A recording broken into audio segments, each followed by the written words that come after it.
Hello and welcome back to Planet Nibiru, where anything is possible. Okay, it's a big day for us, folks. We have received our first response video from the Alchemist. We got some good stuff to cover, so let's jump right in. First and foremost, the Alchemist has answered most of our questions, and for that we say thank you, Korney. Since this is the first time we have interacted as two channels and two YouTube communities, I would like to take this opportunity to say thank you. So very much, Korney. Thanks for listening to our questions. Thank you for answering them. Thank you for sharing your awesome experiment with us, and thank you for being cool. So, with that said, let's jump right into the video. Now, there have been no real changes with the new homunculus in the egg. He says it looks like it's growing inside the egg, there hasn't seen much movement, and we're just waiting for it to mature. So, with that one to the side, we'll move on to the existing homunculus, and that's where the fun starts. Now, right off the bat, Korney goes in for the measurement on the voltage. He gets no initial reaction to his tapping on the glass, but as you can see, the homunculus does react to the water swishing around each time he puts in the pen or the stick, the object there, to stimulate it. Now, stop. The cool thing about this is the way that it reacts and displays the most complex movements that I have seen the homunculus make. In all these videos where they call the homunculus fake, they only make these small, simple movements using magnets and clay. Sure, you can make things move using magnets. That's like third grade stuff, okay? The difference here is the complexity of the movement.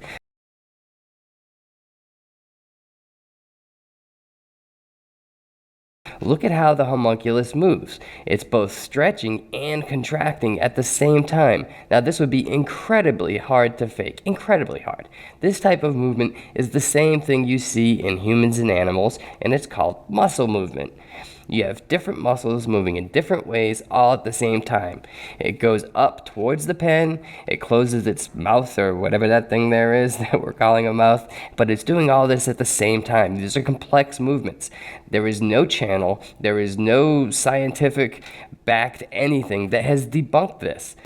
It's a weak excuse for science, it has nothing to do with this adult homunculus, and it's disingenuous to say that you have debunked it when you haven't. Okay, that's all for my rant for now. In the video, Korney measures the voltage at about 3.3 volts in his estimation. Now, he believes it could even be much higher than that, but the voltage is used in such short duration that it's hard to get an exact reading. Now, the first question is about the egg being fertilized by human sperm. Now, he's answered that, and you can actually kind of hear it in his voice and expression when he answers this question. He's a bit exhausted of answering this one over and over again. The truth is that we can all only speculate as to why this works.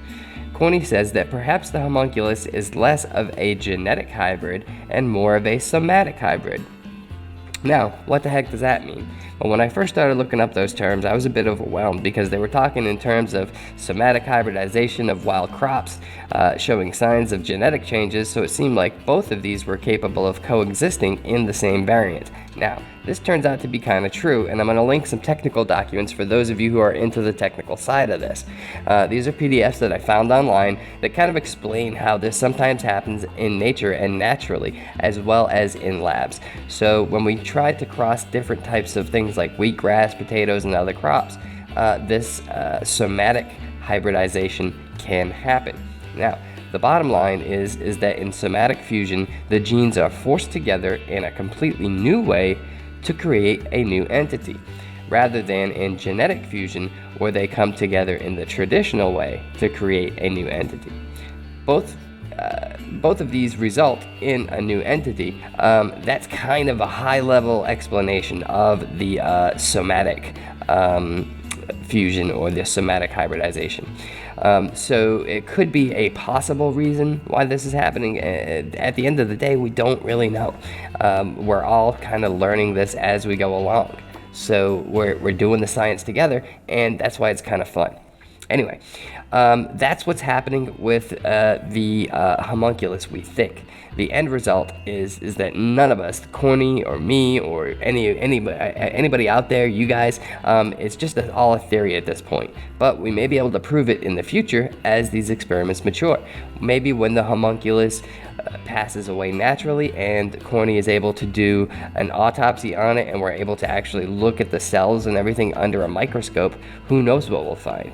I'm looking forward to that. I'm really not, because I want the homunculus to live and I want to see what it grows up to be, but I also want to be able to do that science, and who knows, maybe at some point we will be able to take a small piece off and look at it under a microscope.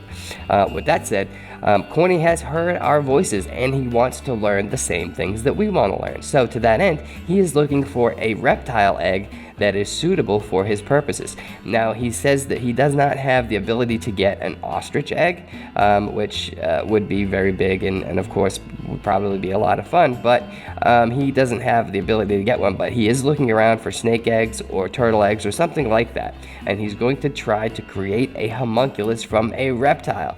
Now, how awesome would this be? This would literally be huge. So you can imagine what a reptile-based homunculus might look like. So these are definitely exciting times. I'm excited.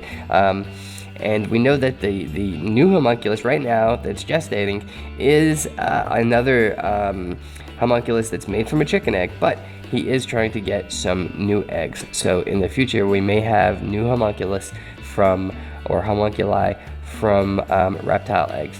Very exciting. Can't wait to see what becomes of this new one, as well as any new ones that he may make from the reptile eggs.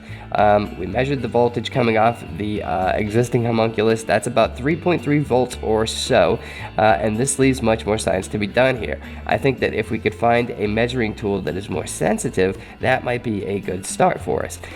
We can also measure amps, because amps have a major impact on the way that electricity interacts with other things. And we know that Korney is looking into creating this new homunculus from a different type of egg. So we'll see, maybe that one will put off different types or levels of electricity as well.